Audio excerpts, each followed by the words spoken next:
وہ زمانہ مساوات تو اخوت ہے، اس میں طبقاتی اونچ نیچ ختم کر دی جائے گی۔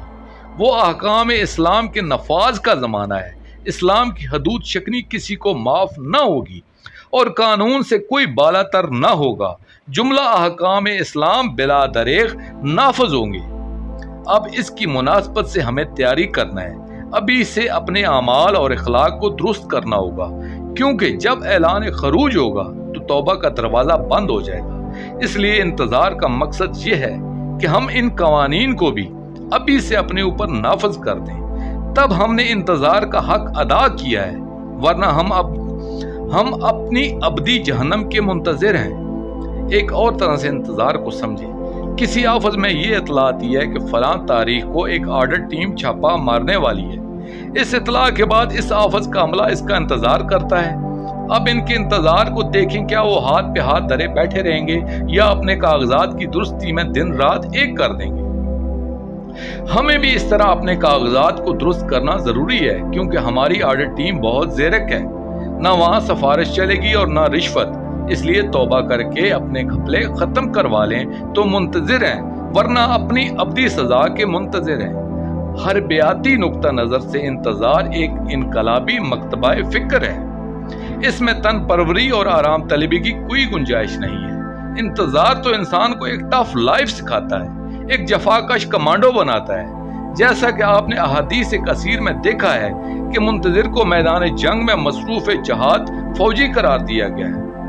جو شخص عالم انتظار میں جہاں بحق ہوتا ہے، اس کی مثال ایسی ہے جیسے وہ اپنے امام زمانہ اجر اللہ فرج شریف کے خیمہ عطر میں دم توڑ رہا ہے، بلکہ وہ ایسا ہے جیسے وہ حضور اکرم صلی اللہ علیہ وآلہ وسلم کے سامنے تلوار لے کر مصروف جہاد ہو۔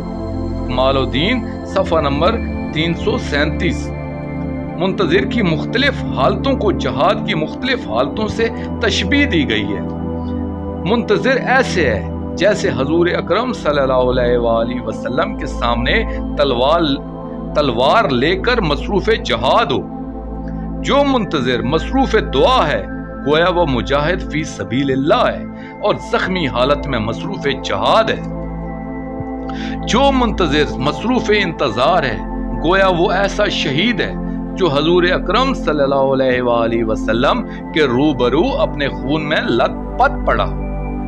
منتظرین کی یہ کیفیت ہے کہ جیسے اپنے امام زمانہ اجر اللہ فرج شریف کے سامنے جہاد کرتے کرتے نزاع کے آخری چند سانس لے رہا ہو۔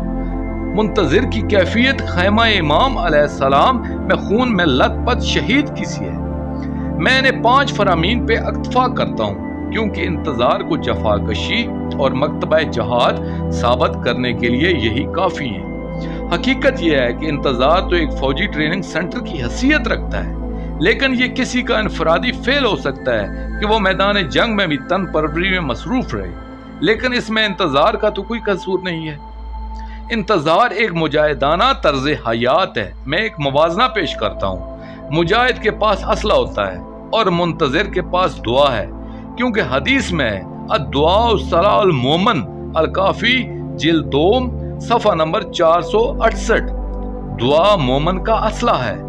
مومن کے سامنے میدان جہاد ہوتا ہے اور منتظر کے پاس میدان حیات ہوتا ہے، جس میں جہاد اکبر تزکیات نفس کرنا ہے، اور ایک میدان جنگ محراب عبادت ہے، اور عربی میں محراب کے معنی بھی جائے حرب ضرب کے ہیں۔ مجاہد کے سامنے لشکر اغیار ہوتا ہے، منتظر کے مقابلے میں لشکر ابلیس و آل ابلیس ہوتا ہے۔ اس کا معاون خاص انسان کا اپنا نفس امارہ ہوتا ہے، اور اسی طرح دیگر طاغوتی طاقتیں ہوتی ہیں۔ مجاہد علم جہاد بلند کرتا ہے اور منتظر دست دعا بلند کرتا ہے۔ جس طرح مجاہد کے لیے علم و جہاد کو بلند رکھنا واجب ہوتا ہے، اسی طرح منتظر کے لیے دست دعا کو بلند رکھنا واجب ہوتا ہے۔ منتظر کا یہ فرض ہے کہ دست دعا کو سرنگون نہ ہونے دے۔ مجاہد میدان جہاد میں رجز خوانی کرتا ہے اور منتظر محراب میں استغاثہ و ندبہ کرتا ہے۔ استغاثہ کرتا ہے ایسا ہے جیسے لشکر ابلیس کے سامنے رجز خوانی کی جا رہی ہے۔ مجاہد فوج کفار پر حملہ آور ہوتا ہے اور منتظر دعائے تاجیل فرج کرتا ہے۔ اس دعا کا ایک ایک فکرہ ایسے ہے جیسے لشکر ابلیس کے سینے میں خنجر گھونپ رہا۔ مجاہد میدان جنگ میں نعرہ تکبیر بلند کرتا ہے اور منتظر آہا سرد کھینچتا ہے۔ نصرت امام زمانہ اجر اللہ فرج میں آہا سرد کھینچنا بھی تکبیر و تسبیح کے برابر ہے۔ مجاہد جب زخمی ہوتا ہے تو اس کے بدن سے خون بہتا ہے۔ اس طرح جب منتظر کا دل مصائب آل محمد علیہ الصلوۃ والسلام میں زخمی ہوتا ہے تو اس کی آنکھوں سے آنسو جاری ہو جاتے ہیں، اور آنسو بھی خون ہی کا خلاصہ ہوتے ہیں۔ مجاہد راہ خدا پر کفار کی طرف سے نیزہ و شمشیر و تیروں کی بارش ہوتی ہے، منتظر پر تانا زنی ہوتی ہے، اور تان عربی میں نیزے کو کہتے ہیں۔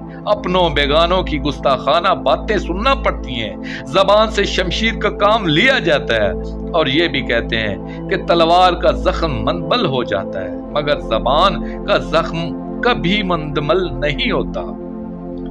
اسی لیے منکر کی زبان کو سیف الشیطان بھی کہا جاتا ہے، اور منتظر کی زبان سیف الرحمان ہوتی ہے جس سے وہ دشمن کے وار رد کرتا ہے۔ دوستو، آخر میں شکریہ ادا کروں گا اپنے مرشد کریم سید محمد جعفر الزمان نقوی البخاری دامِ ظلہ تعالی کا۔ یہ مضمون میں نے ان کی کتاب خون کے آنسو سے پیش کیا ہے۔